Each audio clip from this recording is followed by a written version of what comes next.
오늘은 2024년도 첫 번째 주일 신년 계약 주일 예배로 하나님께 영광을 돌리게 됐습니다.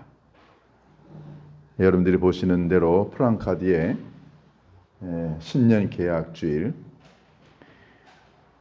보통 한 해의 첫 예배를 드릴 때 우리가 하나님의 백성이고 하나님의 자녀됨을 다시 한번 기억하면서 하나님은 우리의 영원한 아버지시고 목자시고 왕이신 아버지 하나님의 백성이라고 하는 걸 다시 한번 약속하고 다짐하는 그런 의미에서 오늘의 예배를 신년 계약주일이라 이렇게 부릅니다. 여러분이 잘 아신 대로 계약이라는 말은 쌍방이 서로 동등한 입장을 가지고 서로 약속을 하는 거죠. 본래 계약하다라고 하는 히브리어는 서로를 묶다라는 뜻입니다. 하나님은 우리의 아버지시고 하나님은 우리의 왕이시고 그리고 우리는 하나님의 백성이고 하나님의 자녀고, 그러면 백성은 어떻게 살아야 되는가? 그리고 왕이신 아버지 하나님은 그 백성을 어떻게 하시는가? 그래서 쌍방이 서로 자신의 약속을 다짐하고 그리고 묻고 결단하고 약속하는 그런 의미에서 계약은 참 의미가 있습니다. 올 2024년도 하나님이 우리 교회에 주신 귀한 표가 있습니다. 여러분들 주보에도 잘 나와 있고요. 하나님이 기억하시는 사람. 하나님이 주신 귀한 이 말씀을 가슴에 담고 어떻게 하면은 한 해 동안 여러분과 제가 하나님에 의해서 기억되어지는 사람이 될 수 있을까 하는 이런 마음을 갖고 이 말씀을 들으면 은혜가 될 거라고 생각을 합니다. 여러분들 그 사시다가 보면은 기억하고 싶은 사람들이 있죠. 여러분 주로 누구를 기억하고 싶습니까? 여러분에게 못된 짓을 하고 여러분의 마음을 아프게 하고 상처를 주었던, 그래서 여러분을 힘들게 했던 사람들 여러분들 기억 안 하시지요? 그런 사람들은 어떻게 해서라도 내 기억에서 자꾸만 지워버리려고 합니다. 근데 반대로 여러분을 위로하고 격려해주고 사랑해주고 도움을 줬던 사람들, 그런 사람들은 여러분들이 마음을 담아서 기억하려고 합니다. 우리가 흔히 나라를 위해서 몸을 바친 그런 사람들, 호국영령이라고 부르지요. 전쟁이나 아니면 어떤 극한 힘들고 어려운 때에 몸을 바쳐서 나라를 구하고 백성들을 구한 사람들을 우리가 기억합니다. 왜요? 아름답지 않아요? 어느 누구가 자기의 목숨을, 그리고 자기의 재산을, 자기의 가장 좋은 곳을 바쳐가면서 남들을 구하고 나라를 구하나요? 그런 아름다운 마음을 사람들이 오래오래 기억하기를 원합니다. 그런데 어떤 사람은 나라나 백성들이나 누군가에게 피해를 주고 어려움을 주고, 그러면 우리 그런 사람들 기억하지 않습니다.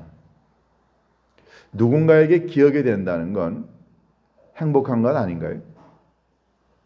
여러분은 어떤가요? 여러분은 다른 사람들이 기억하고 싶은 사람인가요? 아니면은 기억에서 지우고 싶은 사람인가요? 성경에 보면 예수님이 몇몇 사람들을 기억하신다고 하셨습니다. 여러분들 주보에 보면은 그림 하나가 있죠. 올해 우리 교회 표 중에 맨 밑에 어느 한 여인이 무릎을 꿇고 그 옥합에 있는 향유를 예수님의 발에 붓는 이 그림을 여러분들이 보십니다. 막달라 마리아라고 하는 여인이었죠. 이 여인이 예수님의 은혜와 용서를 받고 그것에 너무너무 감사해서 옥합, 아주 귀한 옥합에 담겨져 있는 향유를 예수님의 발에 붓습니다. 무슨 의미인가요? 향유는 가장 값진 것을 상징한다면 발은 더러운 걸 상징하죠. 이 마리아는 자기 자신이 갖고 있는 가장 값지고 소중한 것을 예수님의 발에 더럽지만 그러나 더 이상 그 발은 더러운 발이 아니었죠. 자기의 가장 값진 것이 예수님의 가장 더러운 발보다 더 못하다는 생각을 갖고 자기를 용서해주고 사랑해주고 기억해준 예수님에게 고마움을 표현합니다. 가장 값진 것을 바쳐서 고마움을 표시하는 이 여인의 행동을 보고 예수님이 뭐라고 그랬나요? 너의 행위가 영원토록 기억되리라. 예수님 기억하신다고 했어요. 예수님이 기억하시는 기준이 있습니다. 돈 많은 사람, 능력 있는 사람, 권력 있는 사람, 아니면 굉장한 일을 한 사람, 예수님이 기억하신다고 하시지 않으셨고요. 헌신하고 희생하고 구제하고 나누는 아름다운 삶을 살아간 사람을 예수님이 기억하신다고 하셨어요. 그런 의미에서 보면은 세상에 있는 사람들이 누군가를 기억하는 기준이나 하나님이 기억하시는 사람의 기준은 별반 다르지 않습니다. 여러분, 사람이 그토록 기억하고 싶은 사람이라고 한다면 하나님도 그 사람 기억하고 싶지 않겠어요? 여러분과 제가 신앙생활 하는 동안에 나는 누군가에게 정말 기억되고 싶은 사람인가? 아니면은 나는 다른 사람들이 지우고 싶어 하는 그런 존재인가를 물으면서 신앙생활 하는 건 굉장히 의미가 있지 않을까요? 잠언서 22장 1절에 보면은 이런 구절이 있습니다. 많은 재물보다 좋은 이름을 택할 것이다 그랬어요. 많은 재물보다 좋은 이름을 택하라. 근데 여러분, 우리는 주로 뭘 얻으려고 하나요? 명예를 얻고 돈 얻고 권력을 얻고 이런 세상적인 것을 얻으려고 하는데 정말로 얻어야 될 건 재물이 아니라 좋은 이름을 얻으라. 그럼 좋은 이름이 무슨 의미인가요? 이름이 기억되게 좋은 이런 글자로서의 이름이 아니고요. 좋은 이름이라고 하는 건 좋은 평판을 의미합니다. 좋은 이미지를 의미하는 거죠. 그러니까는 내가 세상으로부터 많은 재물과 권력을 얻는 것보다 다른 사람들로부터 내가 인정을 받고 좋은 평판을 받는 게 더 아름답다는 거죠. 전도서 7장 1절도 이런 비슷한 내용이 있습니다. 좋은 이름이 좋은 향유보다 낫다 그랬어요. 좋은 이름이란 정말로 기억하고 싶은 이름, 평판과 그리고 인정을 받을 수 있는 그런 이름이 값비싼 향유보다 낫다는 거죠. 대부분 이런 이미지는 다 뭐냐면 남들로부터 기억받을 수 있는 아름다운 삶을 살아간 사람이라는 의미죠. 2024년도 우리 교회에게 주신 하나님 우리에게 주신 이 표현은 하나님이 기억하시는 사람. 여러분과 제가 우리 교회가 사람은 물론이고 아버지 하나님께도 기억될 수 있는 사람이 된다면 아름답지 않을까요? 저는 오늘 이 말씀을 여러분께 드리면서 신약 성경에 제일 먼저 하나님이 기억하셨던 사람, 고넬료라고 하는 사람의 이야기를 여러분과 함께 나누고 싶습니다. 로마는 자기네들이 점령한 점령지에 총독을 보냅니다. 그래서 그 총독으로 하여금 그 식민지를 다스리고 관리하도록 했죠. 그러면 총독을 보낼 때는 꼭 누구를 보내냐면 군대를 보냅니다. 그래서 이 군대가 총독과 총독 관저와 그리고 자기네들이 보낸 사람들을 이제 관리합니다. 그 나라를 다스리는 것도 마찬가지고요. 그런데 이렇게 총독과 그리고 로마 사람들을 지키고 관리하는 군인들 중에 제일 중요한 직분이 백부장이라고 하는 직분이었어요. 백부장은 100명의 부하를 둔 사람이라는 뜻인데요. 오늘날의 군대 편제로 의하면은 중대장 정도 됩니다. 그런데 이때 당시에 백부장은 지금의 중대장과는 비교도 되지 않을 정도로 굉장히 중요한 임무를 띄었어요. 총독을 지키는 정예 부대 사람들입니다. 그리고 피식민지 지배 사람들을 관리하고 도시 백성들의 소요나 아니면은 봉기나 데모나 이런 것들이 일어나지 않도록 관리하고 또 지역 주민들과 좋은 관계를 맺도록 하고 이런 여러 가지 일을 했던 가장 중요한 인물이 백부장이었습니다. 가이사랴라고 하는 지방에 이 고넬료라고 하는 백부장이 있었는데 이 사람 로마 사람 아닌가요? 그런데 오늘 성경 10장 2절 3절에 보면 이 사람이 경건하여 온 집안 식구들과 더불어 하나님을 경외하고 믿었다 그랬어요. 여러분 이게 그때 당시로 보면 쉬운 일이 아닙니다. 로마 사람인데 자기네가 식민 지배하고 있는 나라에 신을 믿는다는 거예요. 전통적으로 로마 사람들은 그리스의 신화나 그리스의 종교를 이어받아서 로마 사람들도 신심은 있지만 다 기독교의 입장에서 보면은 유대교의 입장에서 보면 우상이었죠. 자기의 종교와 신화를 가지고 있었던 사람이 식민지에 있는 유대 사람들이 믿고 있는 하나님을 믿었다라고 하는 건 이거는 범상치 않은 거죠. 이 사람이 혼자 믿은 게 아니라 온 집안과 함께 식구들이 다 이 고넬료라는 백부장을 통해서 하나님을 믿게 되었다는 거죠. 그런데 이 사람이 하나님만 믿은 게 아니라 오늘 본문에 보면은 백성들을 구제했다 그랬어요. 백성들을 구제했다는 말은 유대 백성들을 위해서 선을 베풀었다는 것을 의미합니다. 위로는 하나님과 자기 자신과의 영적인 관계를 잘해서 늘 기도하고 경건하고 말씀을 읽었고 그리고 수평적으로는 유대 백성들을 도와줬다는 거죠. 로마의 백부장이 유대인들을 구제했다라고 하면은 보통 서너 가지를 의미합니다. 첫 번째는 회당을 지어줬다고 그래요.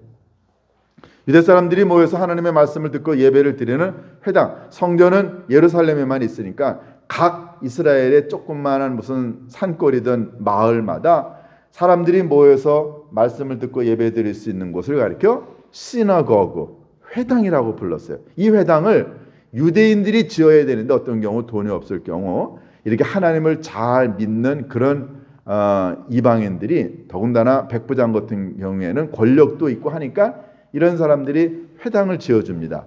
굉장히 좋은 거죠. 그런데 종교가 다르면 그걸 지어주겠어요? 고넬료 자체가 하나님을 믿으니까 그러니까 그 하나님을 믿는 믿음의 행위의 일환으로 유대 백성들을 위하여 회당을 지어주고 또는 무너진 집을 보수해 주기도 하고 그리고 과부나 고아들을 도와주기도 하고 병자들을 고쳐주기도 하고 이런 일들을 선한 이런 외국인들이 했다고 합니다. 고넬료가 유대 백성들을 구제했다라는 말은 그런 여러 가지 의미를 포함하고 있어요. 가만히 보면 자기는 로마 사람인데 식민 지배하고 있는 그 나라에 하나님을 믿고 신을 믿고 백성들을 이렇게 구제했다라고 하는 건 그때 당시에는 이게 흔치 않았던 겁니다. 이 사람이 낮 12시, 성경에는 9시라고 되어 있지만 지금 시간으로 치면 낮 12시예요. 유대인들은 하루에 3번, 아침 9시, 12시, 오후 3시에 하나님께 기도를 드렸는데 이 사람이 얼마나 하나님께 대한 경건한 신앙을 가졌는지 오늘 본문에 보면은 낮 12시 하나님께 기도했다고 그랬어요. 그때 기도 가운데 하나님의 사자가 그를 찾아왔습니다. 고넬료야. 고넬료가 대답합니다. 무슨 일입니까? 그랬더니 천사가 하는 말이 너의 기도가 너의 구제가 하나님 앞에 상달되어 하나님이 기억하시게 되었다. 이렇게 얘기합니다. 하나님께서 천사를 보내가지고 고넬료에게 고넬료야 네가 하나님께 기도하고 경건하게 살고 믿음의 삶을 잘 사는 것과 내가 유대인들을 구제하고 도와준 이 모든 것들이 하나님께 상달이 되어 하나님이 기억하셨다라는 거예요. 제가 이 본문을 읽을 때 제 마음속에 와 닿은 메시지는 이거였습니다. 내 삶은 하나님께 기억이 될까 하는 거였어요. 여러분 이럴 수 있지 않나요? 하루에 두세 시간씩 기도합니다. 그리고 하루에 성경을 20-30장씩 읽어요. 예배도 한 번도 안 빠져요. 아름답죠? 경건합니다. 좋아요. 그런데 그건 잘하는데 주변에 있는 사람들과 좋은 관계를 맺지 못하고 맨날 싸우고 반목하고 갈등하고 남들이 아파하고 힘들고 어려워도 눈 하나 깜짝하지 않고 도와주지 않고 구제하지 않아요. 그런데 하루에 두세 시간씩 기도해. 성경 몇십 장씩 읽어. 전도도 해요. 예배도 다 드려요. 하나님이 그 사람을 기억하실까요? 하나님이 고넬료를 기억하셨다는 말은 그가 하나님께 대하여 갖는 깊은 영성만 보고 하나님이 기억했다는 게 아니고요. 그런 깊은 영성을 삶에서 주변에 있는 사람들에게 행위로 보여준 것이, 즉 믿음과 행위가 아름답게 조화를 이루었기 때문에 하나님이 그를 기억했다는 겁니다. 여기에서 우리는 중요한 가르침을 깨닫게 됩니다. 그것은 바로 내 삶이 하나님께 기억되기 위해 나는 뭘 해야 하는가 하는 거죠. 우리는 일반적으로 신앙이 좋다, 믿음 생활 잘한다 라고 하면은 하나님과의 영적인 관계만을 주로 생각합니다. 여러분 하루에 한두 시간 기도하는 거 쉽지 않죠. 아니 한두 시간은 고사하고 하루에 10분 기도하는 것도 쉽지 않습니다. 하루에 성경 20-30장 읽는 거요? 이거 쉽지 않아요. 하루에 성경 3장만 읽으면 1년에 성경 1독합니다. 예배가 얼마나 많아요. 근데 그 예배 다 참석하는 거 쉽지 않습니다. 그런데 일반적으로 사람들이 예배 다 참석하고 기도하고 성경 읽고 전도하고 이런 거 잘하면 신앙이 좋다, 믿음이 많다라고 이야기하지만 하나님의 눈에는 이런 믿음을 가진 사람이 삶의 현장에서 구제와 사랑과 위로와 섬김의 삶을 살지 않으면 그 사람의 믿음은 반쪽 믿음이라는 거죠. 하나님은 기억하시지 않습니다. 자, 이런 의미에서 올 2024년도에 여러분과 제가 어떤 삶을 살아야 하나님이 우리를 기억하실까요? 우리는 이 고넬료의 삶을 보면서 고넬료가 가졌던 아름다운 삶의 한 단면을 보게 됩니다. 그것은 그가 이방인이었음에도 불구하고 하나님을 믿은 것도 아름답지만 그가 로마의 백부장이라고 하는 지위를 가지고 있었던 사람으로 유대인들을 향하여 사랑을 베풀 수 있었다는 것은 그 고넬료가 가지고 있었던 믿음이 얼마나 아름다운가를 보여주게 됩니다. 왜냐하면 우리는 이 9장에서 베드로가 갖고 있었던 어느 한 그의 부정적인 단면을 보게 됩니다. 베드로가 어느 날 욥바라고 하는 곳에서 기도를 하고 있었어요. 그런데 환상 가운데 하나님이 이상한 걸 보여주십니다. 하늘에서 보자기가 내려오는데 그 보자기 안에 유대 사람들이 싫어하는 동물들이 있어요. 그게 내려오는데 음성이 들리기를 베드로야 잡아먹어라. 베드로가 깜짝 놀랍니다. 하나님 무슨 말씀이세요? 우리는 이런 혐오스러운 동물들 잡아먹지 않습니다. 그런데 음성이 다시 들립니다. 잡아먹어. 베드로는 우린 못 먹습니다. 베드로가 이 환상을 보고 난 다음에 무슨 뜻인가? 그럼 뭐야? 아니 우리 민족이 수천 년 동안 먹지 않았던 걸 왜 하나님이 먹으라고 그래? 베드로는 먹어야 될 것과 먹지 않아야 될 것에 대한 구분, 즉 더러운 것과 더럽지 않은 것에 대한 구분을 하는 사람이었어요. 그런데 예수님이 이 땅에 오신 이유가 뭔가요? 예수님이 유대인들, 거룩하고 하나님의 선택받은 백성들만 구원하려고 예수님이 이 땅에 오셨나요? 예수님이 이 땅에 오신 것은 더러운 사람, 죄인, 거리의 사람들, 사기꾼들, 도둑놈들, 살인자들, 예수님의 눈에는 이 세상에 있는 모든 사람들이 다 더럽고 추악하고 냄새나는 사람들이에요.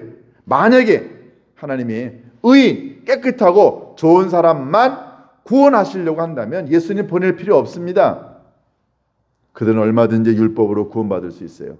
그런데 하나님이 이 땅에 예수님을 보내신 이유는 더럽고 냄새나고 죄 많은 사람들이지만 그들도 하나님의 용서와 구원과 사랑을 받을 만한 자격이 있는 사람이다.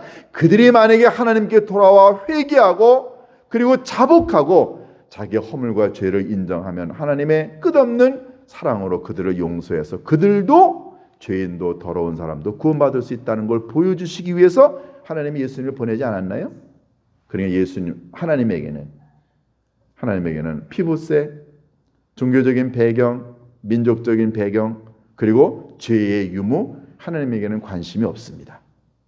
하나님이 정말로 관심 갖는 건 하나님의 보편적인 은혜와 사랑, 누구든지 아무리 어떤 죄를 지었어도 아버지 하나님께 다가와 무릎을 꿇고 자기의 허물과 죄를 인정하고 회개하고 그리고 용서를 구하는 자에게 아버지 하나님이 용서를 해주신다는 하나님의 이 보편적인 이 어마어마한 은혜와 사랑을 보여주시기 위해 예수님이 오시지 않았나요? 그런데 그런 예수님을 만나 구원받은 베드로였음에도 불구하고 베드로는 아직도 민족적인 편견에 사로잡혀 있었습니다. 구원은 유대인에게, 하나님의 은혜와 사랑도 유대인에게. 베드로가 본 이 환상의 이 주머니 안에 있었던 더러운 동물은 그토록 유대인들이 혐오했던 이방인들을 상징했습니다. 하나님은 베드로의 이 편견과 이 자만심과 오만, 이걸 깨트리기 위해서 너 그거 잡아먹어라. 잡아먹는다는 말은 뭡니까? 그 내 몸 안에 들인다는 거죠. 그러니까 베드로에게 하나님이 원하시는 건 그거였습니다. 네가 생각하는, 유대인들이 생각하는 더럽고 추악한 사람들도 내가 인정하고 받아들이고 그들도 하나님의 자녀가 될 수 있다. 하나님이 이걸 보여주고 싶으셨어요. 고넬료가 기도하던 중에 이런 하나님의 음성을 듣고 난 다음에 주의 천사가 이야기합니다. 고넬료야, 너 욥바에 사람을 보내라. 욥바에 가면은 베드로라고 하는 사람이 있을 거야. 그 사람을 만나 그 사람을 내 집에 초대해 말씀을 들어라.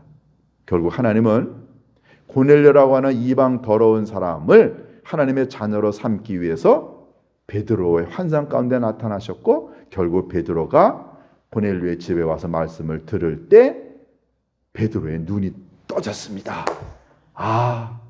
바구니 속에 있었던 그 더러운 것은 바로 고넬료 같은 이방인이었구나. 하나님은 이방인에게도 용서와 구원을 보내시는구나.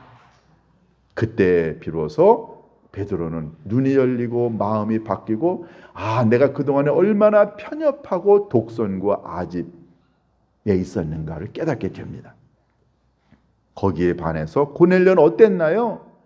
고넬료는 자기는 유대인이 아니었습니다. 그는 이방인이었어요. 그럼에도 불구하고 자기는 피식민지 지배 사람들을 사랑하고 구제하고 도왔고요.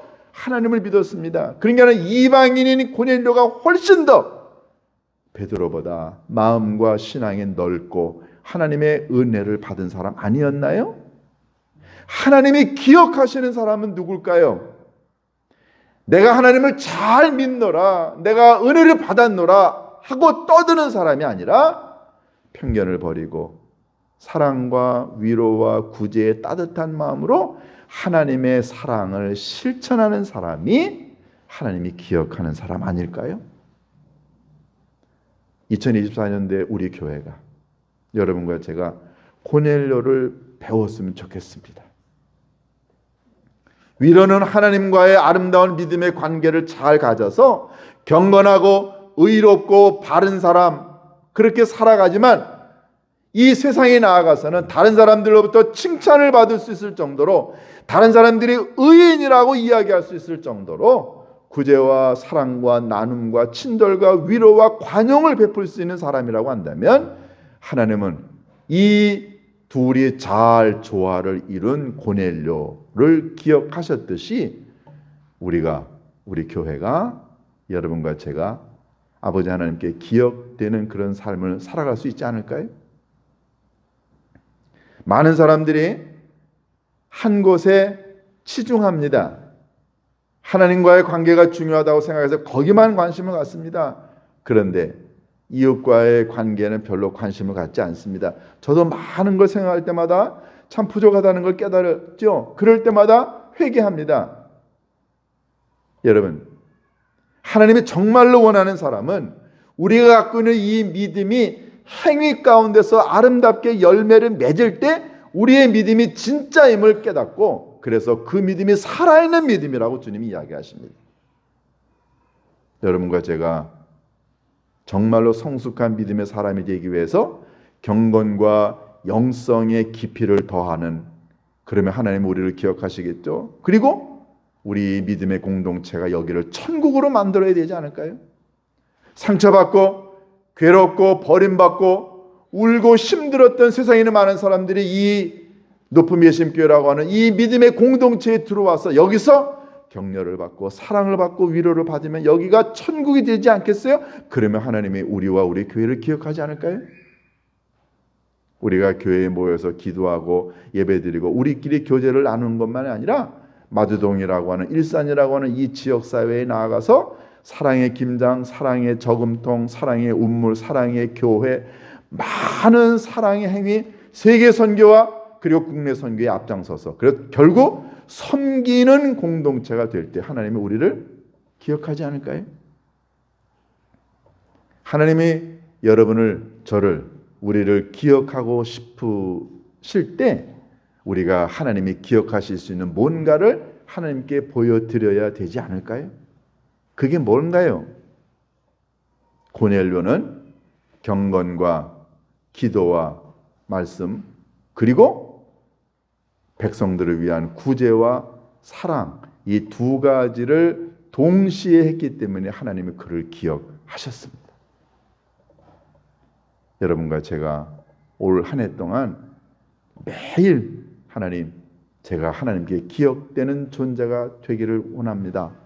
하나님, 기도의 삶 그리고 행위의 삶이 동시에 이루어져서 언젠가 연말이 되어 아버지 하나님께 나왔을 때 하나님, 제가 하나님께 기억되는 존재였나? 라고 물을 때 하나님께서 기쁜 마음으로 그래, 올해 내가 너의 삶을 하나도 잊지 않고 기억했노라. 여러분과 제가 아버지 하나님께 기억될 수 있는 한 해를 살아가게 되기를 주님의 이름으로 축원합니다. 기도하십니다. 아버지 하나님, 고넬료의 아름다운 삶을 저희들이 배우고 싶습니다. 기도만 하고 영적인 것만 중요시 여기는 사람이 아니라 나눔과 섬김과 구제를 베풀었던 아름다운 행위의 삶, 아버지 하나님, 이 둘이 아름답게 조화를 이룰 때 하나님이 우리의 삶을 기억하실 줄로 믿습니다. 고넬료가 많은 사람들에게 칭송을 받고 의인으로 인정을 받았듯이 하나님, 저희들도 의인과 그리고 칭송을 받을 수 있는 아름다운 믿음의 삶을 살아 아버지 하나님이 기쁘게 기억하실 수 있는 그런 멋진 존재로 살아가는 2024년도가 되게 축복하여 주옵소서. 우리 주 예수 그리스도의 이름으로 기도하옵나이다. 아멘.